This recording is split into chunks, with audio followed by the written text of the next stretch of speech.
Assalamualaikum warahmatullahi wabarakatuh. Nama saya Indah Nuli dari SI 18. Saya akan menjelaskan UTS dari mata kuliah Komunikasi Data dan Jaringan Komputer.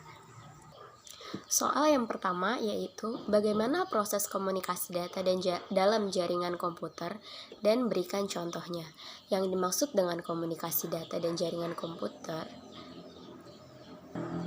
komunikasi data merupakan proses pengiriman informasi di antara dua titik menggunakan kode biner melewati aluran transmisi dan perangkat bisa antar komputer dan komputer, komputer dengan terminal, antar komputer dengan peralatan, atau peralatan dengan peralatan. Komdat, komunikasi data, awalnya hanya melibatkan satu pemancar data ke satu penerima data. Hubungan ini berkembang dan akhirnya melibatkan penerima lainnya ataupun pemancar lainnya. Maka terbentuklah sebuah jaringan komunikasi data. Contohnya klien antar klien ke klien ke server, sinyal telepon, SMS, radio, dan televisi. Soal yang kedua adalah jelaskan serta beri contoh transmisi data simple line, half duplex atau full duplex. Simple line adalah atau satu arah saluran komunikasi yang paling murah karenanya hanya satu arah. Contohnya TV, radio broadcast, mainframe ke monitor, keyboard ke CPU. Dan yang kedua itu half duplex, yaitu dua arah bergantian. Transmisi data dilakukan dalam dua arah, tidak dalam waktu bersamaan. Contohnya radio walkie-talk. Full duplex atau dua arah penuh, penerima dan pengirim informasi bisa secara serentak. Kita dapat dikirim dari dua arah pada saat yang bersamaan. Data dapat dikirim dua arah pada saat yang bersamaan. Contohnya email, telepon rumah, chatting menggunakan messenger. Soal yang ketiga itu, OSI memiliki 7 lapisan. Jelaskan serta gambarkan 7 lapisan OSI tersebut. Karakteristik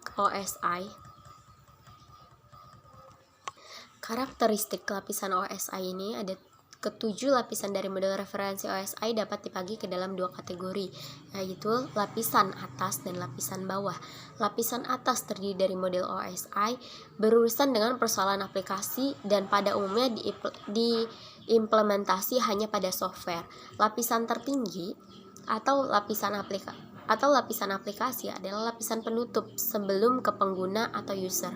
Keduanya, pengguna dan lapisan aplikasi saling berinteraksi proses dengan software aplikasi yang berisi sebuah komponen komunikasi. Dan yang lain itu istilah lapisan atau lapisan atas kadang-kadang digunakan untuk menunjukkan ke beberapa lapisan atas dari lapisan-lapisan yang lain di model OSI.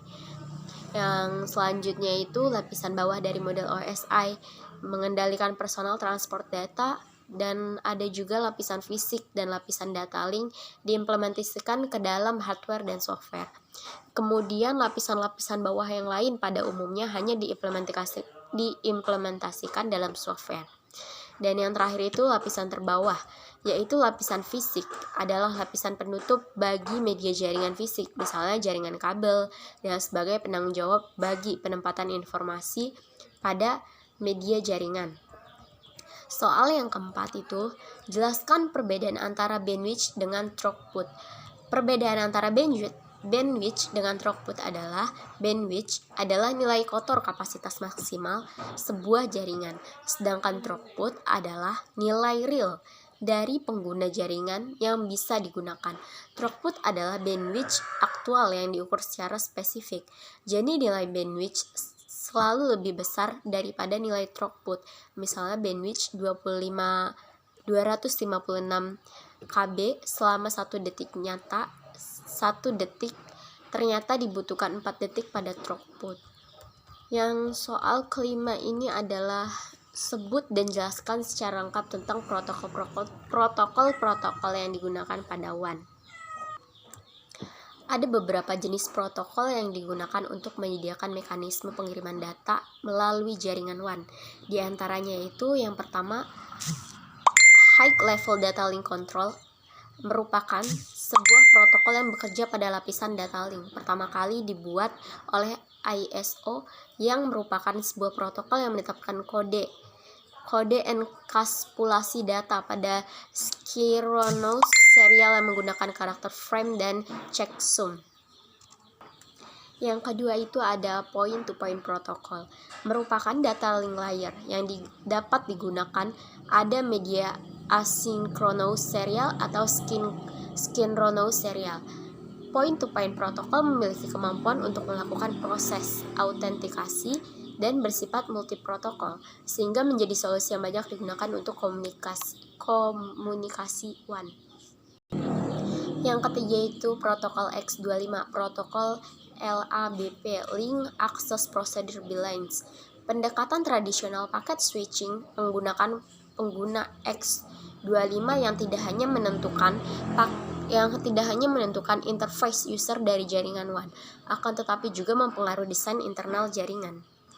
Yang keempat itu ada frame relay untuk dapat menampilkan kualitas koneksi yang lebih efektif dibandingkan dengan X25. Protokol frame relay mendefinisikan proses pengiriman data melalui sebuah jaringan data publik dengan sifat koneksi yang connection oriented. Yang kelima itu ada Integrated Service Digital Network adalah suatu sistem telekomunikasi di mana layanan antar data, suara, dan gambar diintegrasikan ke dalam suatu jaringan yang menyediakan konektivitas digital ujung ke ujung untuk menunjang suatu ruang lingkup pelayanan yang luas.